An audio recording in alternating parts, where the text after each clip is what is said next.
Natasha Bishop is a young girl whose voice resonates deeply in the techno-thriller Daemon Protocol by J.L. Spears.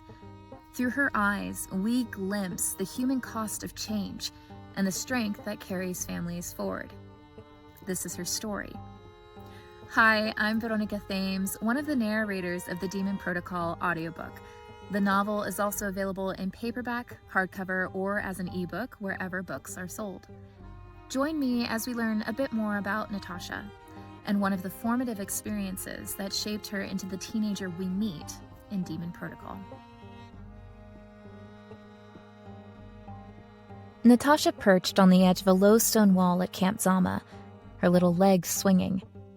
She traced her fingers along the smooth shaft of her bow, oversized in her lap. The air smelled like pine and faraway rain. Cicadas hummed so loudly, it almost felt like they were singing just for her. At 5 years old, Natasha had already seen more than most kids ever would.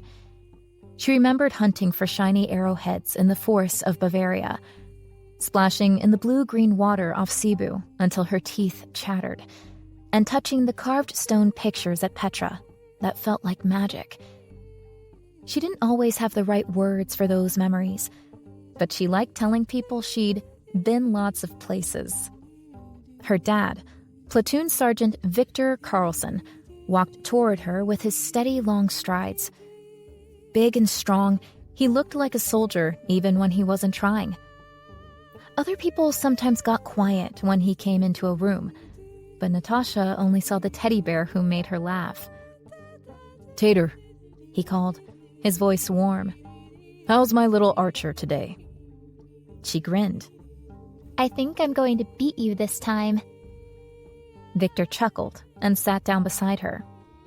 "Big words from such a small kid. Let's see if you can prove it." They set up the targets. Victor guided her small fingers on the string, and she let the first arrow fly. It thudded into the grass short of the target. "Missed," she mumbled, frowning. He ruffled her hair. "Not missed. Practicing. Try again." She shot again. This time, the arrow hit the haystack near the ground. She squealed and clapped. Victor laughed. "That's my Tater. Getting better every shot." Archery had always been their thing. Victor's father, Natasha's grandfather, had been a good archer back in high school, and Victor had picked it up too. Now he was passing it down to little Tater. From the moment she was strong enough to pull a bowstring, even just a little, he made sure they always spent time at the range each summer. They took turns, his arrows flying straight and hers wobbling happily toward the target. She squealed every time the arrow hit the hay bale, proud as if she'd already won. Victor only shook his head, smiling at her determination. They played until the sun dipped lower. As they packed up, Victor gave her a look. The kind of look that seemed to see right through her. "You're really improving, Tater," he said, tousling her hair. Her daddy's kind words made her beam. Being with him always felt safe, like when he held her hand crossing the street. She wished she didn't have to wait until summers and holidays to be with him. As they packed up their things, she noticed him watching her the way he did when he knew something was bothering her. "You're awful quiet tonight," he said, gently.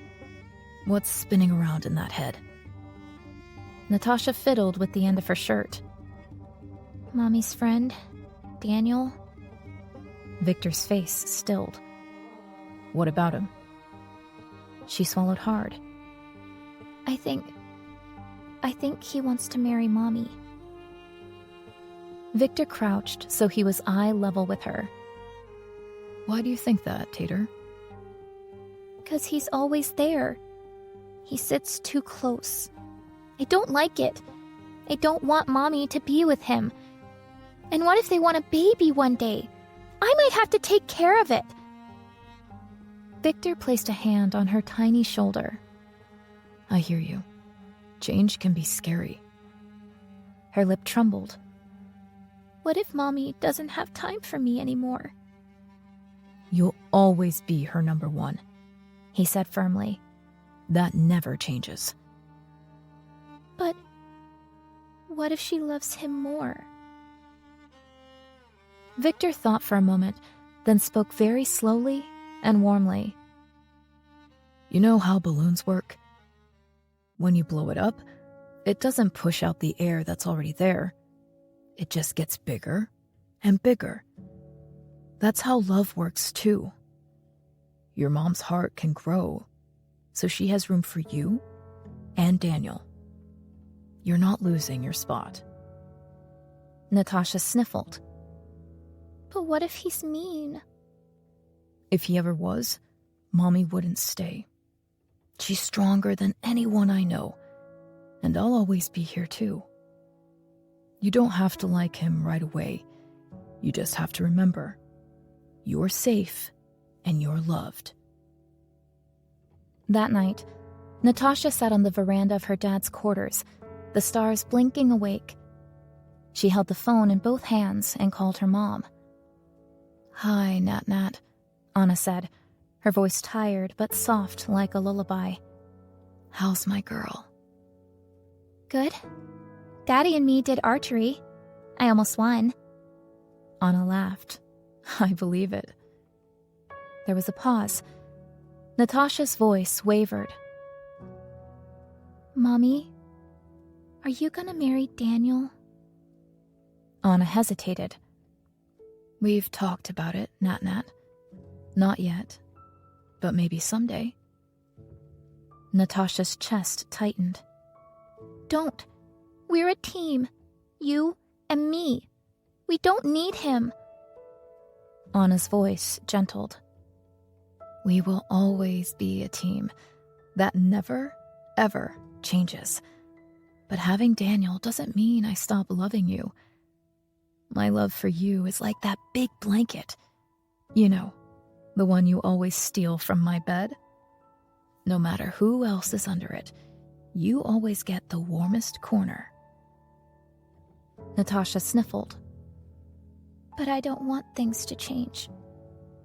I know, baby. Change is hard. But listen, you are my anchor, Nat.